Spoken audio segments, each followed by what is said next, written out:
is recognized. Thank you, Mr. Speaker, and I thank the chairman for yielding and his work in bringing this to the floor, and I appreciate it.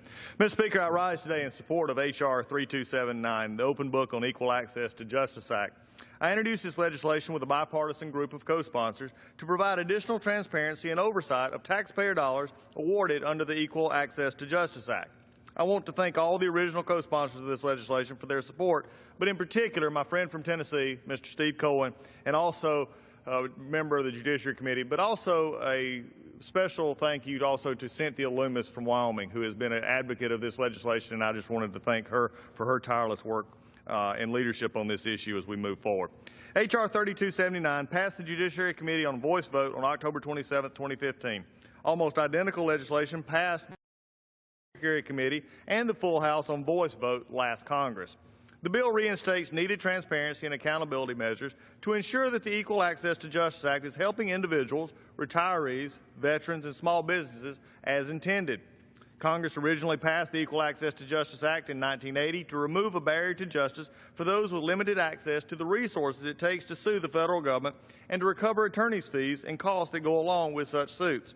The law was written to provide citizens with the opportunity to challenge or defend against unreasonable government actions where they otherwise might be deterred by large legal expenses.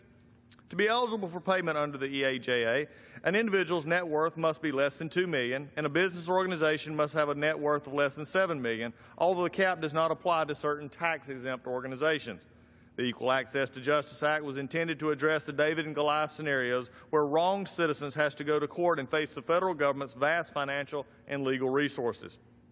It is past time that we ensure this law is working for the citizens in need and for taxpayers alike. Payments of EAJA attorneys' fees come from the budget of the agency whose action gave rise to the claim. While the original Equal Access to Justice Act legislation included a requirement to track payments and report to Congress annually, Congress and the agencies halted tracking and reported the payments made through the Equal Access to Justice Act in 1995. A Government Accountability Office report indicated that without any direction to track payments, most agencies simply do not do it, and Congress and taxpayers are unable to exercise oversight over these funds. In fact, we only have anecdotal evidence about how much we are spending on attorney's fees, the agencies paying out in these fees, and what types of claims are being covered. This is simple, common sense transparency.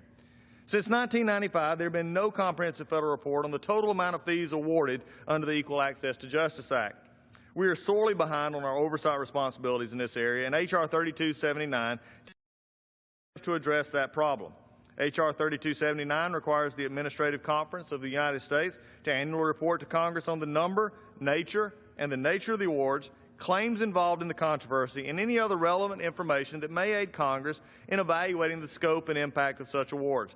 This report covers both agency adjudications and court proceedings. H.R. 3279 also requires the conference to develop and implement an online searchable database to facilitate public and congressional oversight.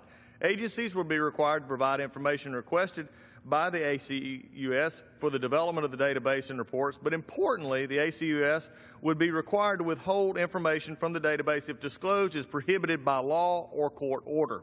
The Open Book on Equal Access to Justice Act ensures that agencies are operating under the watchful public eye and that taxpayer dollars are being spent properly. Our federal government is too big, and I believe it needs to be downsized. But until we can make that happen, transparency should be a minimum requirement. That is why the H.R. 3279 is important. It is common sense, plain, and simple. Where the federal government is spending money, Congress needs to exercise oversight to ensure that it is being done in the way the law requires. For most people facing a suit against the federal government, it is once-in-a-lifetime challenge and a daunting suit to undertake. Even if they are completely in the right, we need to make sure the law is working for them. Allowing plaintiffs to recoup legal costs when they sue the federal government for reparations they deserve is only fair. Many Americans do not have the resources to take on our vast and sprawling bureaucracy, but the Equal Access to Justice Act gives them power to do so by removing a barrier to justice for those with limited access to resources. However, since the original reporting requirements were halted, information on these payments under the law is severely lacking. Tracking and reporting payments will help preserve the integrity of this law and help Congress make sure that the law is working effectively for the people it was intended to help. It is past time that we shine light on this issue. We owe transparency taxpayers who are financing the law, and we owe it to the citizens, the small businesses, veterans, and small Social Security claimants who rely on that law. H.R. 3279 represents a bipartisan agreement that transparency over payments made under the Equal Access to Justice needs to be restored. The Open Book on Equal Access to Justice Act will ensure that the taxpayer dollars are being spent as intended under this law. Past support for this legislation demonstrates a consensus that we need to address the issue and that Americans deserve to know what their government is doing. With that, I urge my colleagues to support H.R. 3279